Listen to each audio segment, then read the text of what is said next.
So yeah, I think I'm gonna try something like this. I'm gonna play the exact same Cyrus build as last time, because I want to see how it has changed.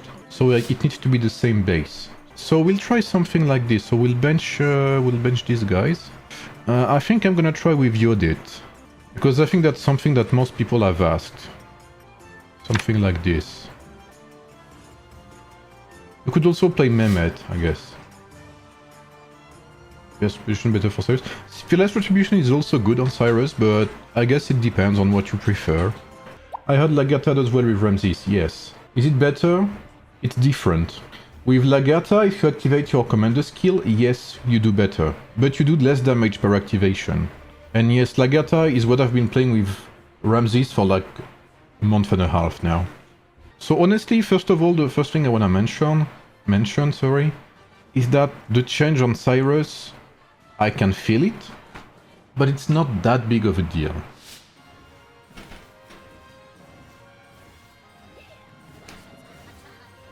So you can tell I'm struggling a bit more than before, but usually I can defeat these guys regardless. Would you suggest combining Mulan with Bellevue? Mulan, you have two choices. Either you play Mulan, Mehmet, Attila, if you don't play Lü Bu, or you play Mulan, Mehmet, and Bellevue. Both work very well. You can see my damage is very, very solid here. Look at the damage I deal. This is better than what I did with King Arthur 0 star, by the way. Wasn't Cyrus able to solo the 4 troops? Yes, absolutely, Ray. Basically, to give you a short explanation, you can clip it and show it to your friends as to what happened. So, it is customizable skills, Child of Prophecy. It's used if you are attacked 1 versus 4. It's used to target every single enemy.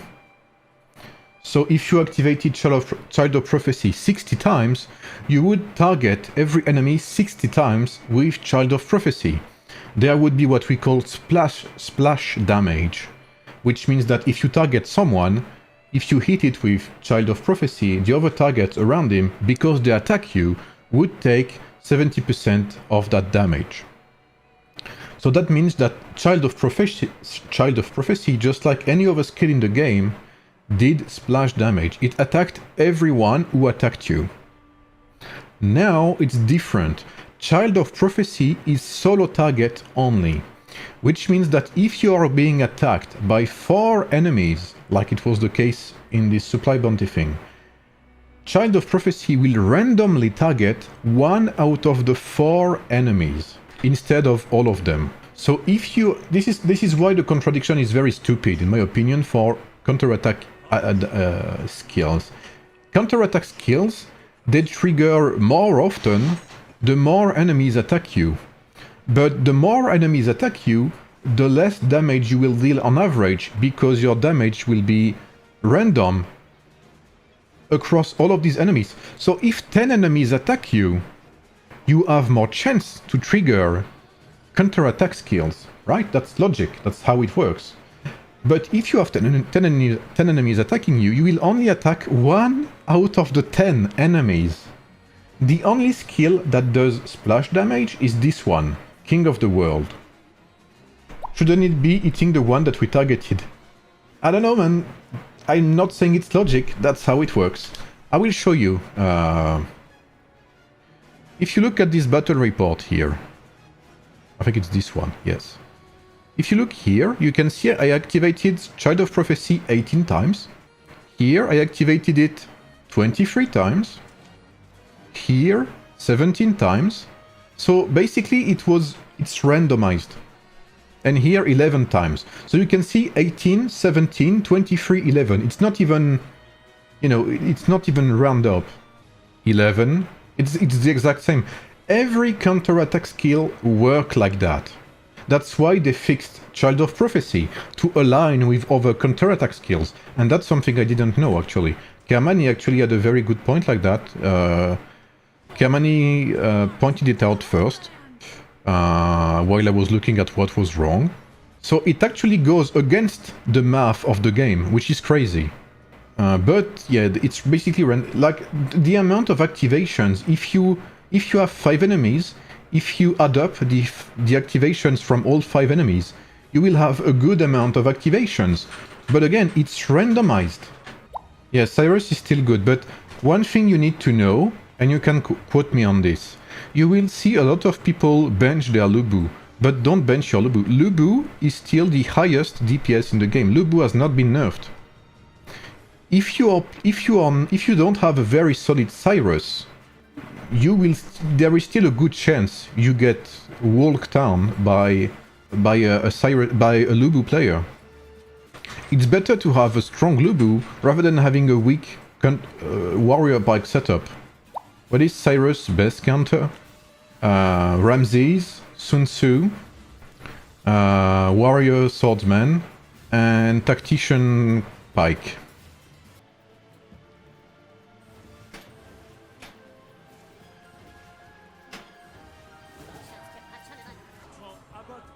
Like you can see, I'm losing very little HP, but it is still harder than it used to be, I'll give you that.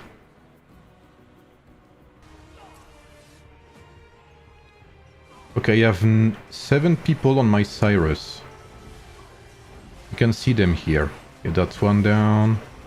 That's another one down.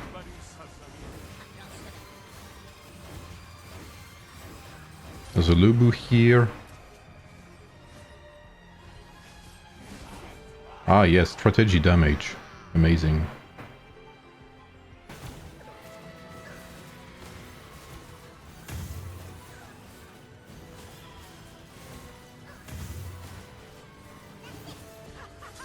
Okay, I'm cooking these guys though. Holy shit, yeah.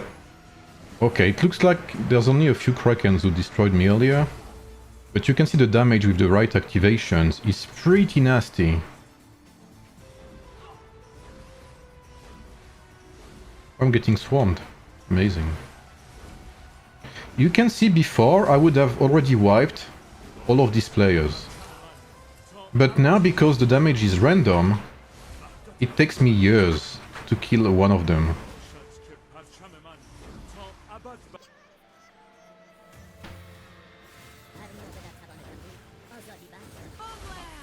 Okay, we're stopping everyone here. We should recapture that. Yep, we got the 2 bosses again, so this should be a win. Yeah, it doesn't make sense. And I think Boudica better now. Yeah, Boudica probably does better now. I mean, she does better than before. Is she better than Barbarossa? Need to see. Yeah, you can tell the difference. Like, you know, that's why I wanted to keep playing with Barbarossa here. Because I wanted to compare with what I played before. And you can feel the nerf is atrocious. I mean, okay, I'll put it that way. That's exactly what I explained before. To really benefit from counterattacks, you need to have as many enemies as possible attacking you to ensure that you activate many skills. That's the whole purpose of counterattacks. But now, the more enemies attacking you, the less likely you actually are to target them. That's so weird. Lagertha is doing good, yeah. She's very high burst damage. But also, you suffer a lot. The thing is, if you play Lagertha without Tribuana, it becomes a random lineup, like RNG dependent. But if you play Tribuana, you don't have a tank. So I think you can play something like Yodit, Mehmet and Lagertha. I think this is good.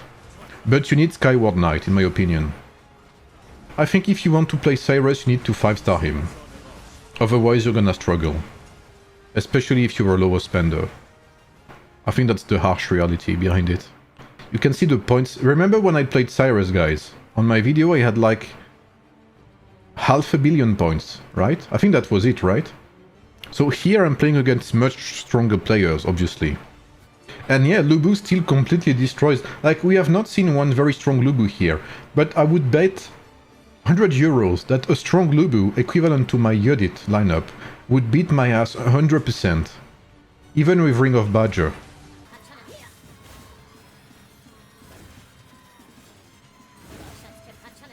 Okay, I did pretty good here with my Cyrus. Honestly, if not for my Cyrus, I would get destroyed. But I think Ramses would do better than my unit here, 100%. Because the good thing with Ramses is that you have Fyodora. And Fyodora is amazing. Like, Fyodora provides damage buff to your commander Ramses and tankiness. And healing and debuffs. Like, she's amazing. But you can see here, when I'm in 1v1, I do some crazy damage. I think Lagertha, while she's good, I think the best fit for Lagertha is King Arthur. Okay, what conclusion do I make out of this? First, I mean, it kind of hurts. Honestly, I didn't expect it to be this bad. Cyrus is still strong, I believe, but now Cyrus is more oriented, it's less free-to-play friendly. I think if you build Cyrus and you're not a whale, you are gonna get destroyed. That's my first thoughts. Has the bug with Cyrus been fixed? No, because it is not a bug, it is a fix. Sadly. So Cyrus will remain as he is, which is not free-to-play friendly at all.